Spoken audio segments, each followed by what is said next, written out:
Para ulama, guru-guru ngaji, orang bergabung jiwa pun sayangnya juga ikut dihabisi karena disangka sebagai dukun yang melakukan praktek santet pada masyarakat Banyuwangi setempat.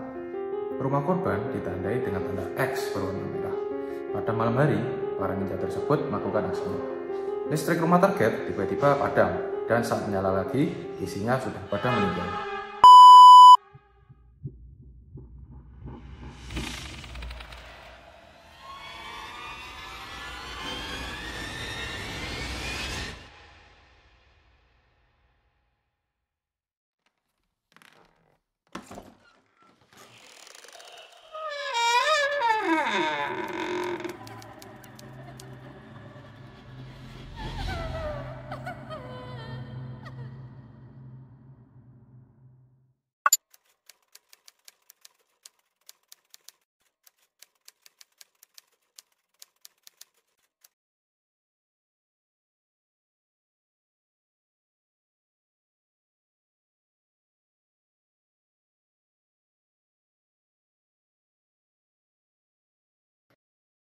Pelanggaran hak asasi manusia adalah perbuatan seseorang atau kelompok baik disengaja maupun tidak disengaja.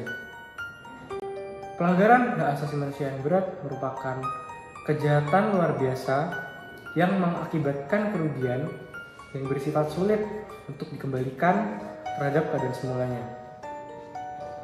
Korban pelanggaran hak asasi manusia berat umumnya menderita luka fisik, mental, penderitaan emosional, dan kerugian lain yang berkaitan dengan hak asasi manusia.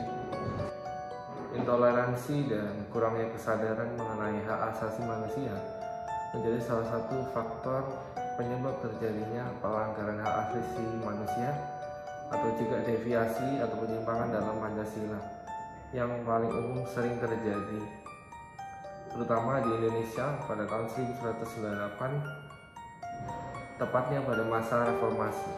Banyak sekali kasus pelanggaran hak asasi manusia yang terjadi di Indonesia dan belum selesai sampai saat ini. Salah satunya adalah pembantaian dukun di Banyuwangi yang sudah terpampang di kasus pelanggaran hak asasi manusia di Indonesia selama kurang lebih 25 tahun. Kasus pembantaian dukun ini dilakukan oleh sekelompok orang yang menggunakan topeng dan masih menjadi misteri siapa dalam dibalik topeng yang disebut ninja tersebut. Pada tahun yang sangat kelam di Indonesia, yaitu tahun 1998, di mana pada tahun ini banyak sekali kasus-kasus yang terjadi karena berkaitan dengan pelanggaran hak asasi manusia di Indonesia. Tragedi berdarah ini disebabkan karena banyak munculnya orang gangguan jiwa pada tahun 1998 tersebut, yakni pada masa Orde Baru hingga Reformasi yang terjadi di Banyuwangi.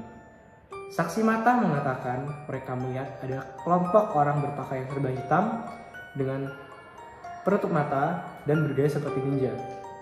Mereka memiliki ilmu di atas rata-rata, atau biasanya orang-orang seperti itu sudah terlatih. Para ninja ini mengincar orang-orang yang mengaku memiliki ilmu magic.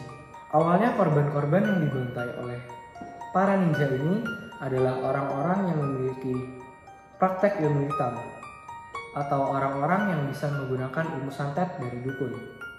Lama-kelamaan, para ulama, guru-guru ngaji, orang bergabung jiwa pun sayangnya juga ikut dihabisi karena disangka sebagai dukun yang melakukan praktek santet pada masyarakat Banyuwangi setempat.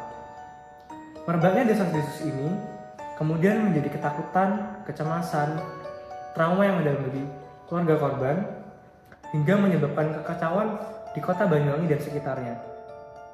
Korban yang dihabisi tidak cuma orang jahat, tapi semuanya bisa menjadi korban dari pembantaian dukun di Banyuwangi ini. Saat maghrib sudah tiba, suasana di Banyuwangi menjadi sepi, tidak ada orang yang berani keluar malam, orang-orang juga tidak berani tidur, tidak berani keluar, kecuali mereka sedang bertugas untuk menjaga pos. Karena banyak nyawa yang hilang, Bupati Banyuwangi yang bernama Purnomo Sidik mengeluarkan dan mengesahkan surat perintah secara eksplisit untuk melindungi dan mendata orang yang berpotensi mendapat serangan dari para ninja. Namun tidak tahu bagaimana caranya data tersebut malah bocor dan diterima oleh para sekelompok orang tertentu, yang akhirnya para ninja tersebut justru memberi informasi kepada para ninja. Oknum tersebut memberi informasi pada ninja untuk melakukan pembunuhan dan aksi-aksi mereka. Rumah korban ditandai dengan tanda X berwarna merah. Pada malam hari, para ninja tersebut melakukan aksinya. Listrik rumah target tiba-tiba padam, dan saat menyala lagi, isinya sudah padam. Awalnya, tragedi ini hanya di Banyuwangi saja. Kemudian meluas jadi ke beberapa daerah di Jawa Timur seperti Pasuruan, Malang, Bondowoso, Jember, Situbondo, hingga ke Pulau Madura. Tercatat ada 309 korban dari peristiwa ini. Tragedi Ninja Banyuwangi ini adalah salah satu tragedi pelanggaran hak asasi manusia yang berat karena telah menewaskan banyak orang di Indonesia, yaitu orang yang memiliki ilmu magis maupun orang biasa. Tragedi ini mencerminkan bahwa pemerintah tidak dapat menegakkan hak asasi manusia di Indonesia karena rakyat bersalah pun ikut menjadi korban dalam peristiwa ini. Bahkan hingga saat ini, dalang dibalik tragedi ini belum terungkap.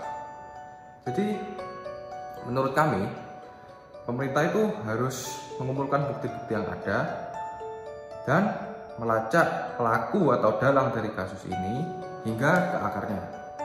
Lalu, kita sebagai manusia pembawa damai sejahtera Allah seharusnya mencari kebenaran dari sebuah informasi dan tidak boleh asal menuduh orang agar tidak terjadi kesalahpahaman.